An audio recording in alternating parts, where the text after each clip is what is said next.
सहस्त्रों वर्षों से देवी पार्वती तप पर स्थित हैं और ये दुष्ट इनका तप भंग करना चाहता है। इन असुरों की संख्या अधिक होने के कारण इन्हें रोकना भी मेरे लिए एक परीक्षा ही है।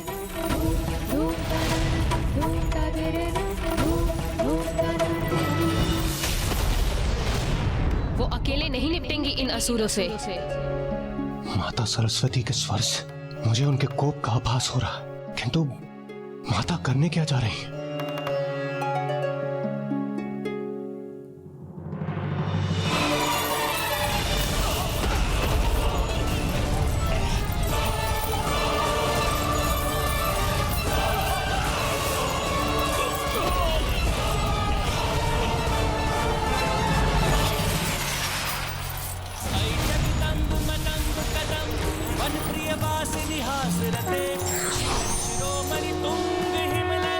प्रणाम देवी सरस्वती।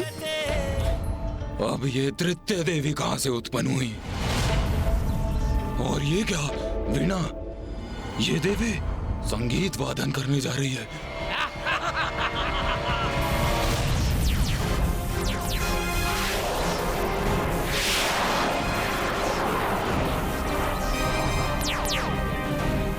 वीणा से उत्पन्न ये स्वर्णिम कीड़े भला हमें क्या क्षति पहुंचा सकते हैं? इन कीड़ों को नष्ट कर दो, आगे बढ़ो और वध कर दो इन देवियों का। हेलो!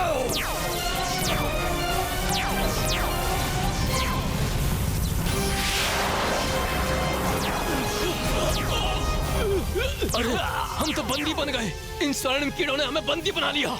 मुक्त करो हमें, मुक्त करो हमें।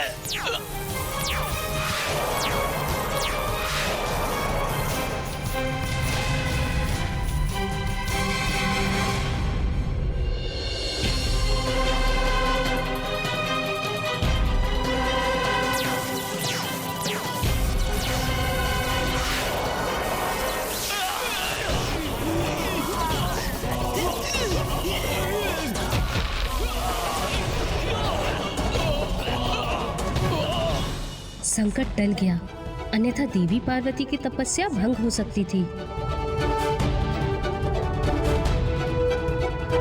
इतने विचित्र किंतु इतने प्रभावशाली अस्त्र शस्त्र मैंने पूर्व कभी नहीं देखे। इन देवियों को पराजित करना तो असंभव ही प्रतीत होता है। ऐसा कौन है जो इनका वध करने में सक्षम हो?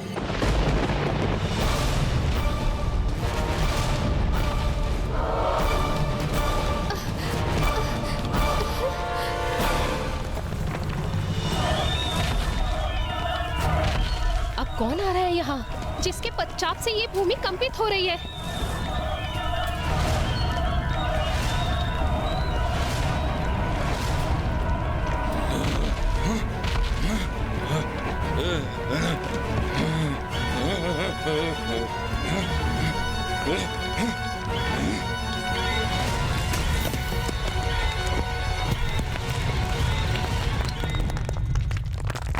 ये क्या?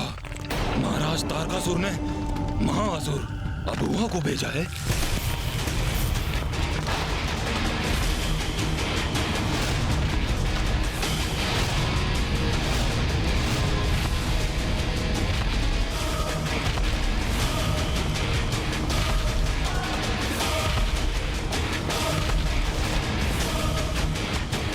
ये तो इस पर्वत की ओर आ रहा है जहां मैं स्थित हूं, और इस पर्वत को पार करके ये देवी आदि शक्ति तक पहुंच सकता है।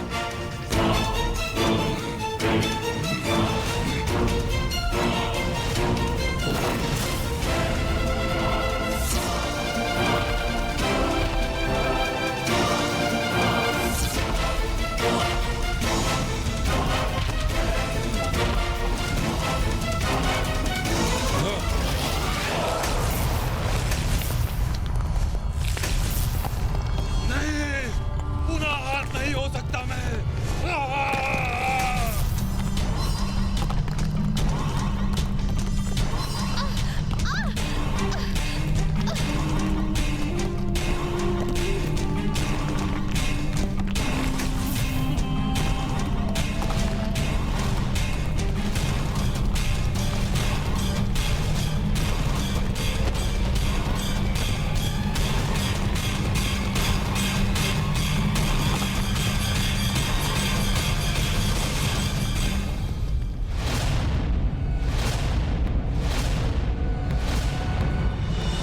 ये कौन असुर है?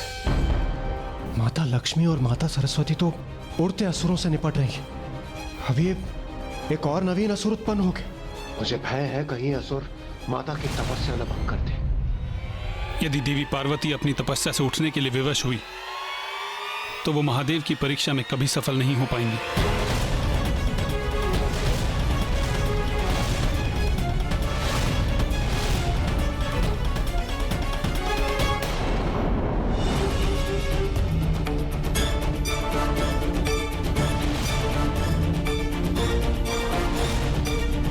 और ये है वो देवी सर्वप्रथम जिसका अंत करना है मुझे।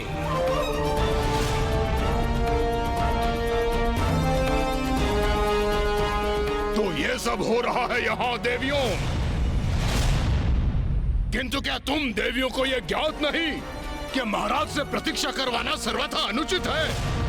असुर महाराज तारकासुर इस प्रतीक्षा में है कि देवी आदिशक्ति की अंत की सूचना अब आएगी कि तब आएगी, और तुम तुच्छ स्त्रियां अपनी क्रीड़ा से उसमें विलंब उत्पन्न कर रही हो। किंतु कोई बात नहीं, अभुआ यहाँ प्रस्तुत है, और जो धैर्य धारण कर प्रतीक्षा करते हैं उन्हें उसका उचित फल भी प्राप्त होता है। और मैं अब महाराज की प्रतीक्षा को सार्थक करूंगा, और तुम तीनों देवियों का अंत कर एक के स्थान पर उन्हें 3 देवियों के अंत की सूचना दूंगा। एक अन्य विचार आया है मेरे मन में, क्यों ना मैं इस संपूर्ण सृष्टि का ही विनाश कर दूं? क्योंकि जब सृष्टि ही शेष नहीं रहेगी तो सदा के लिए तुम तीनों देवियों का भी अंत हो जाएगा।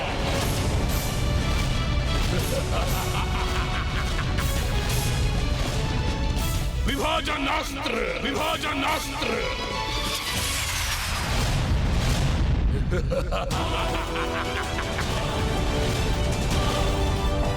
ये कौन सा अस्त्र है ब्रह्मदेव? ये वो अस्त्र है वायुदेव जो किसी को भी 2 भागों में विभाजित कर सकता है।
माता का तप भंग हो गया।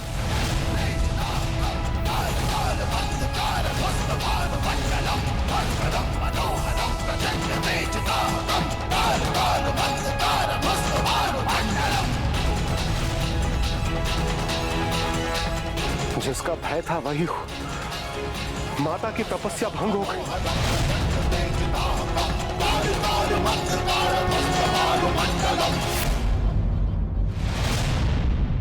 प्रकृति के साथ हिंसा करने का दुस्साहस कैसे किया तुमने?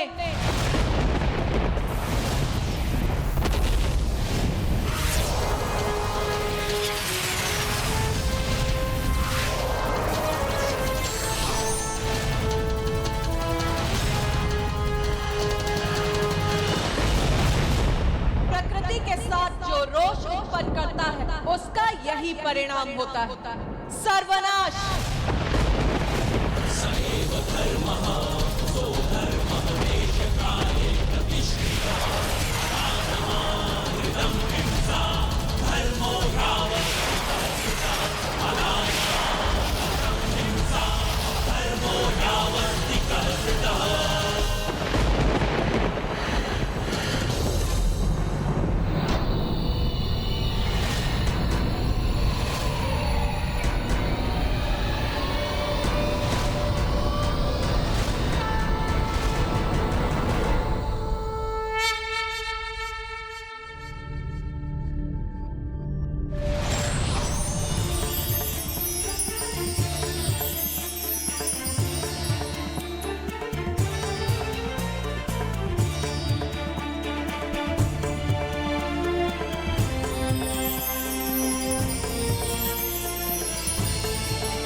देवी आदिशक्ति, अच्छा है, अब युद्ध का आनंद आएगा।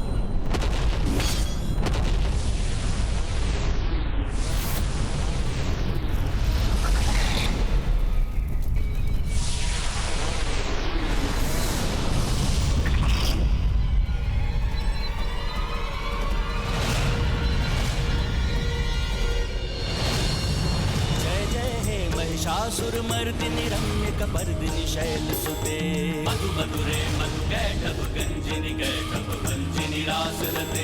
जय जय हे महिषासुरमर्दिनि रम्य कपर्दिनि शैलसुते। जय जय हे महिषासुरमर्दिनि रम्य कपर्दिनि शैलसुते। जय जय हे महिषासुरमर्दिनि रम्य कपर्दिनि शैलसुते। जय जय हे महिषासुरमर्दिनि रम्य कपर्दिनि शैलसुते। माता पार्वती ने असुरों का तो वध कर दिया, किंतु उनकी तपस्या भंग हो गई। माता अपने तप से उठ गई, तो अब वो महादेव को कैसे प्रसन्न कर सकती थी? तो क्या तारकासुर अपने मंतव्य में सफल हुआ?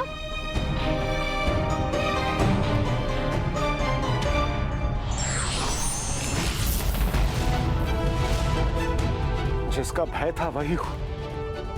माता की तपस्या भंग हो गई।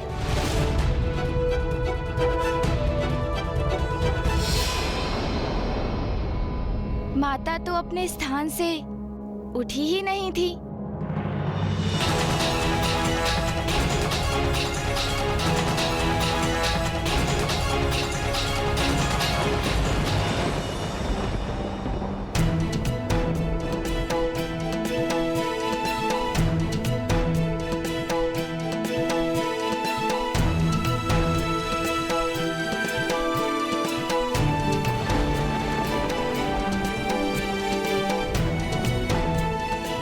माता, आपने इस असुर रूपी संकट का निवारण किया।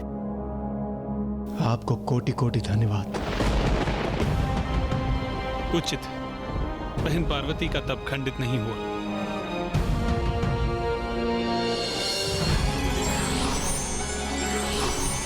ये है माता आदिशक्ति की लीला।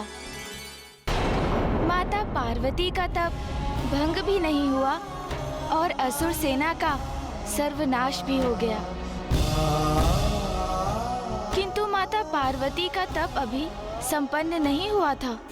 अर्थात महादेव की परीक्षा में वो अभी भी सफल नहीं हुई थी। और इस अवधि में देवता और भी अशक्त हो रहे थे और उन सभी के मन में एक ही प्रश्न उमड़ रहा था। ब्रह्मदेव, महादेव कब तक इस प्रकार माता पार्वती की परीक्षा लेते रहेंगे? हाँ नाथ, 30 सहस्त्र वर्षों से देवी पार्वती की इतने कठोर तपस्या का फल अब उन्हें प्राप्त होना ही चाहिए। हाँ प्रिय, आप सर्वथा उचित कहती हैं, किंतु ज्ञात नहीं महादेव इतनी प्रतीक्षा क्यों करवा रहे हैं।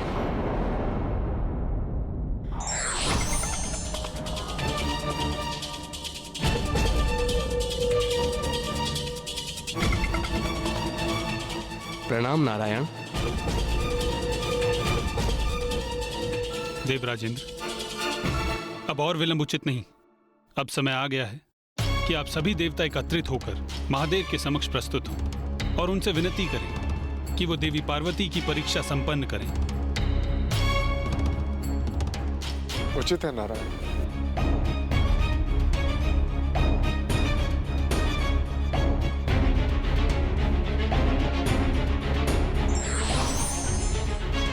नारायण, हमें भी महादेव से निवेदन करने जाना चाहिए। नहीं ब्रह्मदेव, आपको जाना तो है, किंतु महादेव के समक्ष नहीं, अपितु कहीं और एक अत्यंत महत्वपूर्ण कार्य करने। आपको तारकासुर के समक्ष जाना है और उसे कार्य करने के लिए तैयार करना है। तारकासुर? ये आप क्या कह रहे हैं नारायण? मैं जाऊं तारकासुर के निकट? किंतु क्यों? क्यों ब्रह्मदेव? आपने ही उस दुष्ट को वरदान दिया था ना, और आप तो उसके आराध्य हैं। तो आपका सुझाव नहीं स्वीकार करेगा तो भला किसका करेगा? ब्रह्मदेव, एक दीर्घ अवधि से मेरी बहन पार्वती महादेव को प्रसन्न करने के लिए कठोर तपस्या कर रही है, जिससे महादेव प्रसन्न होकर उनसे विवाह करें, जिसके उपरांत उनका पुत्र उत्पन्न हो, जो तारकासुर का अंत करके सृष्टि को इस महासंकट से मुक्त करे। तो आप भी इतना योगदान तो दे ही सकते हैं।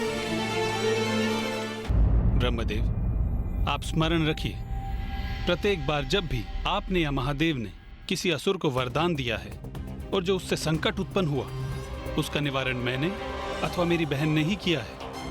और यह तो सर्वथा स्पष्ट है कि तारकासुर कभी भी अपनी दुष्टता से पीछे नहीं हटेगा। वो महादेव और देवी पार्वती के संयोग की संभावना को मिटाने हेतु वो कोई प्रयास नहीं छोड़ेगा। इसलिए हमें उसके मन को भटकाकर उसकी कुबुद्धि को कहीं और व्यस्त रखना होगा। और ये कार्य आपसे उत्तम कौन कर सकता है?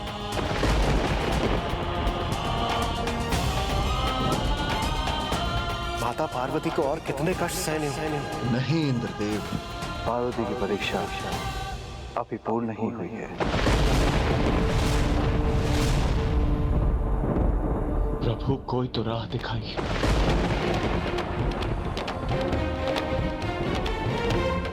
हमसे उनकी अवस्था नहीं देखी जाती प्रभु।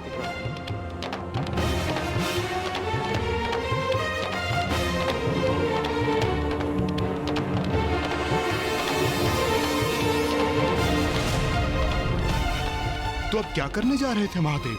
माता पार्वती की एक और परीक्षा। एक और परीक्षा? अपार कष्ट सहकर भी व्यक्ति स्वयं को किसी बड़े उद्देश्य के लिए ही तैयार करता है। अर्थात माता सती ने महादेव को अपार स्नेह दिया, किंतु उनके प्रेम में हठ का भी समावेश था।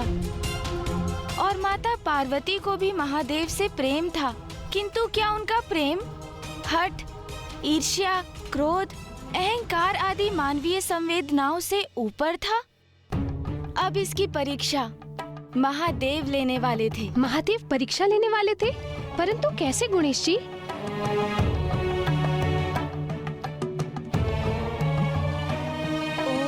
नमः शिवाय, ओम नमः शिवाय, ओम नमः शिवाय।